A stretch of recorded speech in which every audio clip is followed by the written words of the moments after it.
Hello friends, welcome back to info talk show. പുതിയ വീഡിയോയിലേക്ക് സ്വാഗതം. ഇന്നത്തെ വീഡിയോ എന്ന് പറയുന്നതൊരു പ്രസംഗമാണ്, ബഷീർ ദിന പ്രസംഗം. നമുക്കറിയാം ജൂലൈ 5 ബഷീർ ദിനമാണല്ലേ. അപ്പോൾ ബഷീർ ദിനത്തോടനുബന്ധിച്ച് നടത്തുന്ന പരിപാടിയിൽ നിങ്ങൾക്ക് അവതരിപ്പിക്കാൻ പറ്റിയ നല്ലൊരു എളുപ്പത്തിൽ പഠിച്ച് പറയാൻ പറ്റിയ ഒരു പ്രസംഗമാണ് ഞാനിവിടെ തയ്യാറാക്കിയിരിക്കുന്നത്. അപ്പോൾ എല്ലാവരും വീഡിയോ മുഴുവനായിട്ട് കണ്ടു നോക്കുക കേട്ടോ. നിങ്ങൾക്ക് യൂസ്ഫുൾ ആയിട്ടുണ്ടെങ്കിൽ അത് തീർച്ചയായും കമൻറ്റ് ബോക്സിലൂടെ അറിയിക്കണേ. അപ്പോൾ ചാനൽ സബ്സ്ക്രൈബ് ചെയ്തിട്ടില്ലെങ്കിൽ പെട്ടെന്ന് തന്നെ ചെയ്തോളൂ. നമുക്ക് പ്രസംഗം നോക്കാം.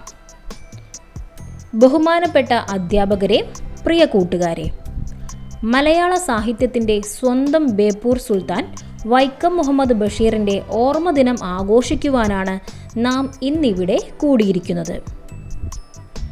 ഈ ഒരു വേളയിൽ അദ്ദേഹത്തിൻ്റെ ഓർമ്മകൾ പങ്കുവയ്ക്കാനാണ് ഞാൻ നിങ്ങളുടെ മുന്നിൽ വന്നിരിക്കുന്നത്.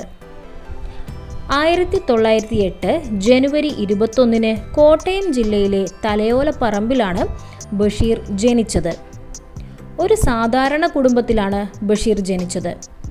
ഗാന്ധിജിയോടുള്ള ആദരവ് കൊണ്ട് സ്വാതന്ത്ര്യ സമരത്തിലും അദ്ദേഹം പങ്കാളിയായിട്ടുണ്ട്. സാധാരണക്കാരനെ വായനയുടെ ലോകത്തേക്ക് എത്തിച്ചതിൽ ബഷീറിൻ്റെ പങ്ക് വളരെ വലുതാണ്. ലളിതമായ ശൈലിയിൽ കഥകൾ എഴുതി വായനക്കാരൻ്റെ മനസ്സിൽ ഇടം നേടിയ എഴുത്തുകാരനാണ് ബഷീർ.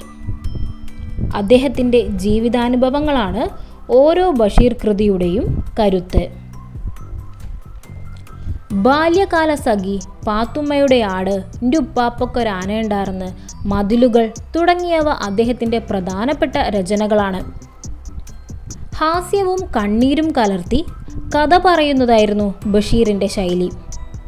മനുഷ്യരെ മാത്രമല്ല, ആടിനെയും പൂച്ചയെയും പാമ്പിനെയും വരെ അദ്ദേഹം സ്നേഹിച്ചു.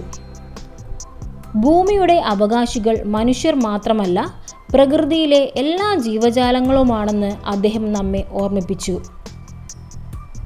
1994 ജൂലൈ 5 അദ്ദേഹം ഈ ലോകത്തോട് വിട പറഞ്ഞത്. എങ്കിലും അദ്ദേഹത്തിൻ്റെ രചനകളിലൂടെ ഇന്നും അദ്ദേഹം നമ്മോടൊപ്പം ജീവിക്കുന്നു.